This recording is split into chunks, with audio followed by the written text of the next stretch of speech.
Bismillahirrahmanirrahim. Assalamualaikum warahmatullahi wabarakatuh.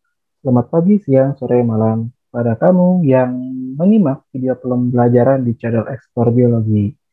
Pada video pembelajaran kali ini, kita akan awali materi di bab 1 di kelas 10 untuk pelajaran biologi. Bab 1 di pelajaran biologi pada kelas 10 bertopik ruang lingkup biologi. Jadi pada bab ini kamu akan mempelajari tentang biologi dan ruang lingkupnya.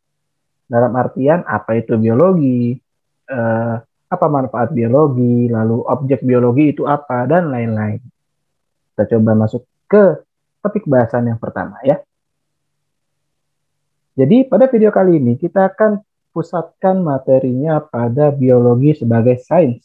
Jadi memang biologi itu termasuk sains. Nah, kenapa biologi nanti dianggap atau dimasukkan ke dalam sains? Nah, kita eksplor lagi pada slide yang selanjutnya. Jadi, kalau kita berbicara tentang biologi, apa sih biologi? Atau apa pengertian dari biologi itu sendiri gitu ya? Biologi sendiri dapat diartikan sebagai ilmu. Jadi, biologi adalah ilmu. Ilmu yang mengkaji dan mempelajari tentang makhluk hidup. Jadi, objek kita makhluk hidup. Apakah hanya makhluk hidup? Tidak. Nanti sesuatu yang mempengaruhi dari makhluk hidup itu sendiri kita pelajari, gitu ya. Nah, jadi bisa dibilang biologi itu ilmu pengetahuan yang paling dekat dengan kehidupan. Karena kita belajar tentang kehidupan di materi ini, di mata pelajaran ini, di ilmu ini, gitu. Kita belajar tentang kehidupan, kita belajar tentang faktor-faktor yang mempengaruhi berbagai macam hal di kehidupan ini, gitu kan. Nah, lalu secara istilah biologi itu terdiri dari dua kata. Ada bios dan juga ada logos. Apa itu bios? Bios itu artinya hidup, ya, hidup. Sementara kalau logos itu artinya adalah pengetahuan. Mungkin kamu pernah tahu ilmu lain yang belakangnya logi-logi. Nah, logi atau logos itu artinya pengetahuan. Seperti biologi, oh berarti pengetahuan tentang hidup, makhluk hidup. Atau misalnya logi-logi yang lain seperti sosiologi. Nah, berarti pengetahuan tentang sosial, ilmu sosial. Seperti itu ya. Oke, kita sudah tahu apa itu biologi. Kemudian, apalagi? Selanjutnya, tadi kita jawab pertanyaan yang pertama. Kenapa biologi termasuk dalam sains? Jadi memang biologi itu termasuk ke dalam ilmu sains atau sains. Kenapa? Karena kita lihat dulu dari pengertian sains itu sendiri. Apa itu sains? Sains itu adalah ilmu pengetahuan. Jadi jelas ya, sains itu ilmu pengetahuan, bukan sebuah hal yang dikarang, bukan sebuah hal yang dikarang secara subjektif, tapi kita harus objektif nantinya. Nanti kita akan belajar bahwa sains itu ada beberapa hal yang membuat sebuah ilmu itu bisa dibilang sebagai sains. Nah, sains sendiri, balik lagi, adalah ilmu pengetahuan tentang fenomena atau kejadian di alam untuk mempelajari alam apa adanya. Jadi apa adanya, tidak perlu ditambahkan, tidak perlu dikurangi karena kita maunya hasilnya seperti ini, terus kita ubah. Nah, itu nggak boleh. Sains tidak mengakui hal tersebut. Gitu ya. Kemudian, itu alasan kenapa biologi termasuk dalam ilmu sains. Selanjutnya, sains sendiri ada 4 karakteristik. Jadi mau biologi, fisika, kimia nanti mencakup 4 karakteristik ini. Yang pertama, rasional. Ya. Rasional apa artinya? Artinya dapat diterima nalar manusia secara logis. Logis, bukan hal yang dikarang, bukan hal yang tidak masuk akal, tapi justru harus masuk akal. Harus dapat diterima oleh akal pikiran manusia. Itu yang pertama. Yang kedua, objektif. Tadi ya, seperti yang pernah saya bilang sebelumnya, bahwa sains, dalam penelitian sains itu nggak boleh suka-suka. Kalau hasilnya A, ya harus disampaikan A. Karena datanya A. Dan nggak boleh terpengaruh sama pendapat pribadi. Ah, kayaknya jawabannya bukan A deh, tapi B. Loh, salah. Berarti dia telah mengingkari atau telah tidak sesuai dengan karakteristik dari sains itu sendiri. Gitu ya. Lalu yang ketiga ada apa? Ada empiris. Nah, apa itu empiris? Empiris artinya bisa dibuktikan dengan baik itu dengan pengamatan, penelitian, atau eksperimen. Contoh, misalnya dalam ilmu biologi, gitu ya, karena biologi itu adalah sains, dibilang bahwa manusia bernapas dengan paru-paru. Oh, emang bisa dibuktikan? Bisa, silahkan cek. Bahkan dilihat bagaimana sistem pernapasan pada manusia. Atau misalnya karena sekarang masa pandemi, misalnya dalam penelitian COVID, dibilang struktur COVID itu virusnya bulat atau bundar. Bisa dibuktikan nggak? Bisa. Tapi mungkin dengan beberapa alat tertentu, alat tambahan seperti mikroskop elektron dan lain-lain. Gitu. Lalu yang keempat, akumulatif. Sains itu dapat dibentuk berdasarkan teori lama yang disempurnakan, ditambah, atau diperbaiki sehingga makin sempurna. Mungkin jadi pertanyaan gini misalnya, dulu biologi itu hanya mengenal dua kingdom. Sejarahnya, dulu biologi itu hanya mengenal dua kingdom. Itu sekitar tahun 1700-an, biologi itu hanya mengenal dua kingdom, yaitu plantae dan animalia. Tapi apakah sekarang masih dua kingdom? Tentu tidak. Tapi bisa bertambah, bertambah, bertambah. Bisa karena memang ada spesies baru yang ditemukan, atau bisa karena memang ada ternyata setelah diteliti lebih lanjut, dicari bukti empirisnya, oh ternyata berbeda nih makhluk yang satu dengan makhluk yang lain, perbedaannya jauh, oh kita bedakan kingdomnya, sehingga nambah lagi kingdomnya. Gitu. Misalnya kingdom yang saya pelajari saat SMA tentu akan berbeda dengan kingdom yang kamu siswa SMA saat ini baru masuk kelas 10 pelajari. Gitu. Zaman saya kingdom itu hanya berapa, sekarang sudah bertambah. Nah, itulah yang dinamakan akumulatif. Jadi bisa disempurnakan, bisa ditambah, dan itu bukan hasil yang final. Gitu. Oke, kita sudah belajar tentang karakteristik sains. Sekarang kita masuk ke cabang dari ilmu biologi. Kalau ada pertanyaan, sebenarnya berapa sih cabang ilmu biologi yang ada di dunia ini? Banyak. Ya, saya pun belum bisa menjawab secara pasti angka dari cabang ilmu biologi. Mungkin bisa puluhan, atau mungkin bisa ratusan. Tapi, sini akan saya tuliskan beberapa cabang ilmu yang cukup umum. Ya, cukup umum dalam artian sering dibahas. Kayak yang pertama anatomi. Anatomi itu mempelajari struktur bagian tubuh makhluk hidup, terutama bagian dalam. Ya. Lalu yang kedua ada bakteriologi.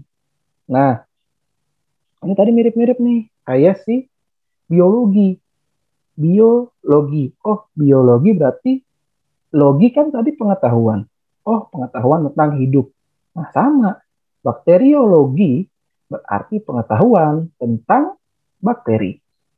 Nah, kalau bioteknologi apa, Pak? Nah, bioteknologi sebenarnya dari tiga kata. Dari bio, tekno, dan logi itu sendiri. Ya. Kalau secara definisi bisa lihat di sebelah kanannya, yaitu pemanfaatan organisme untuk menghasilkan suatu produk yang bermanfaat bagi manusia. Tapi mudahnya adalah dia pengetahuan tentang penggunaan teknologi itu sendiri dalam kehidupan. Untuk botani itu apa? Tumbuhan. Jadi kalau kamu belajar tentang paku, tumbuhan paku gitu ya, tumbuhan lumut, nah kamu belajar di botani. Kalau ekologi, nah logi, tadi kan dia artinya pengetahuan ya, atau ilmu. Nah kalau eko itu dari kata-kata ekosistem. Nah berarti dia ilmu yang mempelajari tentang ekosistem atau lingkungan dengan sekitarnya. Itu ekologi. Embriologi, nah, berarti ilmu atau pengetahuan tentang embrio. Nah, entomologi. Nah, logi tadi kita pisahkan. Entomo itu serangga. Ya, mungkin ya ada beberapa istilah di sini yang kamu baru pertama kali dengar. Nah, cobalah biasakan ya. Pelan-pelan dengan niat yang pasti, insya Allah bisa. Oke? Etologi. Nah, etologi nih jarang nih. Etologi adalah tingkah laku makhluk hidup. Etik. Nah, tingkah laku. Evolusi. Nah, evolusi asal-usul makhluk hidup serta. Nah, jadi evolusi itu nggak cuma belajar atau isinya nggak cuma asal-usul manusia, asal-usul paus, enggak. Tapi berbagai macam perubahan yang terjadi di muka bumi ini itu termasuk ke evolusi. Lalu selanjutnya ada fisiologi. Nah, kalau fisiologi itu fungsi alat tubuh dari makhluk hidup itu sendiri. Lalu selanjutnya ada apa lagi, Pak? Ada genetika, penurunan sifat, ya, itu di genetika. Histologi, tadi ilmu. Histo itu artinya jaringan, ya. Imunologi, berarti imun, ya, ilmu tentang imun. Nah, mikologi bukan ilmu tentang miko. Nah, ini sering ketukar nih beberapa siswa sering ketukar. Kalau mikologi apa? Mikologi di pas tulis ilmu tentang miko, ya miko apa? Nah, miko itu nama lain dari fungi atau ya fungi atau jamur, ya. Lalu ada apa lagi? Mikrobio. Nah, kalau mikrobio itu adalah ilmu yang mempelajari tentang organisme yang kita nggak bisa lihat secara langsung. Mikro itu kan artinya kecil, ya. Karena artinya kecil, dia nggak bisa lihat secara langsung, gitu kan. Maka tentu dia tidak bisa kita lihat secara langsung dan membutuhkan tambahan alat seperti mikroskop dan lain-lain, ya. Lalu morfologi. Nah, kalau morfologi dia bentuk dan struktur tubuh makhluk hidup, terutama bagian luar. Bedakan, ya.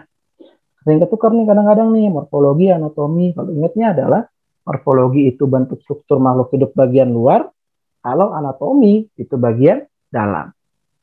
Lanjut, ada apa lagi? Yang selanjutnya ornitologi, itu aves atau burung. Patologi, ya, ilmu tentang patogen atau organisme parasit yang menyebabkan penyakit. Taksonomi, nah kalau taksonomi itu pengelompokan makhluk hidup, ya, dia ilmu yang sangat kompleks. Karena dari situ kita belajar bagaimana makhluk hidup itu dibilang hewan, bagaimana makhluk hidup itu dibilang sebagai tumbuhan, dan lain-lain. Lalu ada filogeni. Nah, filogeni ini biasanya dibilang sebagai pohon, ya, ilmu bukan pohon berarti dia belajar tentang pohon, tapi dia adalah ilmu tentang bagaimana kita mengelompokkan kelompok organisme berdasarkan proses evolusinya. Kan dibilang manusia berasal dari kera. Lihat aja pohon filogeni. Gitu. Lalu virologi. Virus. Dan terakhir, zoologi. Zoo, kebun binatang, Pak. Bahasa Inggris kebun binatang. Ya emang benar. Zoo itu artinya binatang, hewan. Jadi ilmu tentang hewan. Pak, banyak banget ya. Iya. Karena saking luasnya ilmu biologi itu sendiri, sehingga cabangnya pun ada banyak. Ya. Lalu selanjutnya, kita sudah belajar tentang cabang ilmu biologi. Lalu kita akan belajar cabang lain yang sebenarnya dia merupakan campuran. Ya, kalau tadi itu ilmu biologi, kalau ini adalah ilmu biologi dengan beberapa ilmu yang lain. Biokimia berarti campuran antara biologi dengan kimia. Biofisika campuran biologi dengan fisika.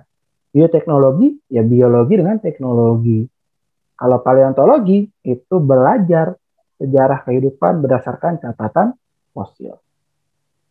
Oke, kita sudah belajar cabang ilmunya. Banyak ya, ya. Tapi begitu juga dengan peranannya. Peranan biologi itu sangat berperan dalam kehidupan ini. Seperti kita coba bahas dalam beberapa bidang ya. Yang pertama dalam bidang kedokteran. Dalam bidang kedokteran itu banyak. Seperti bayi tabung, keluarga berencana. Ya. Bayi tabung bukan bayi di dalam tabung ya. Tapi bagaimana mempertemukan sperma dengan sel telur di luar rahim si perempuan. Gitu. Jadi coba di PDKT-in lah. Gitu. Entah karena spermanya yang nggak bisa nyampe ke sel telur, entah karena sel telurnya yang tidak bisa menerima sperma, jadi dideketin. Gitu. Keluarga berencana itu juga kedokteran, bedah plastik dan terapi gen pun juga di bidang kedokteran. Kalau bidang farmasi apa? Farmasi contohnya yang sekarang sedang hits ya, sedang hits vaksin, ya mau apapun mereknya, itu merupakan peranan biologi. Kalau dibilang Apakah vaksin dengan vaksin sudah pasti tidak kena? Ya tentu tidak. Karena kalau saya mengibaratkan, orang pakai vaksin dalam wabah itu sama kayak kamu pakai jas hujan di dalam hujan. Orang kalau pakai jas hujan kan ya tetap basah, tetap bisa basah. Tapi apakah merembes ke dalam? Nah, gitu. Beda pasti ya. Fungsi yang lain antibodi monoklonal, pembuatan enzim, dan hormon buatan. Kita bisa membuat hormon, contohnya insulin. Ya. Teknologi pangan, keju, sarden, yogurt, itu dibuat dari karena ilmu biologi. Ya, terutama ilmu mikrobiologi. Gitu. Kalau pertanian, bibit unggul, tanaman transgenik, kultur jaringan, nah itu karena ilmu biologi juga. Kayak misalnya sebelumnya padi itu hanya bisa dipanen 6 bulan sekali. Gimana ya biar bisa jadi 3 bulan sekali? Oh, kita cari biologi yang berperan di sana. Ya, peternakan, cloning hewan, ya manusia sudah sampai pada fase kita bisa mengcloning, ya, bisa mengcloning hewan lain. Terutama contohnya itu domba doli bisa kamu searching ya, atau mungkin di kesempatan lain saya akan jelaskan. Nah, si hewan itu bisa dikloning, tapi nggak langsung kayak di film-film langsung jadi dua gitu, enggak. Tapi butuh proses juga, dan itu nggak sebentar. Ya. Selanjutnya ada apa lagi? Perikanan, budidaya, ya budidaya itu juga biologi, industri, pemisahan logam dari biji-nya, jadi dikasih bakteri dia akan memisah sendiri. Lalu terakhir lingkungan, ya pengolahan limbah, ya. Terus kalau misalnya kamu pernah dengar ada kapal besar dia bawa minyak, terus tiba-tiba dia karam, minyaknya gimana? Biasanya diberikan bakteri supaya dia mengurai minyaknya, jadi minimal tidak terlalu mengganggu laut tersebut. Banyak, jadi kan bahwa biologi itu punya banyak peranannya di dalam kehidupan. Oke, mungkin untuk video kali ini cukup di sini. Semoga bermanfaat untuk kalian. Jika ada pertanyaan, boleh dituliskan di kolom komentar. Di video selanjutnya, kita akan belajar tentang kerja ilmiah. Sebuah topik yang cukup menarik juga. Ya, jadi pastikan untuk tetap menyaksikan video-video di channel Explore Biologi. Wassalamualaikum warahmatullahi wabarakatuh.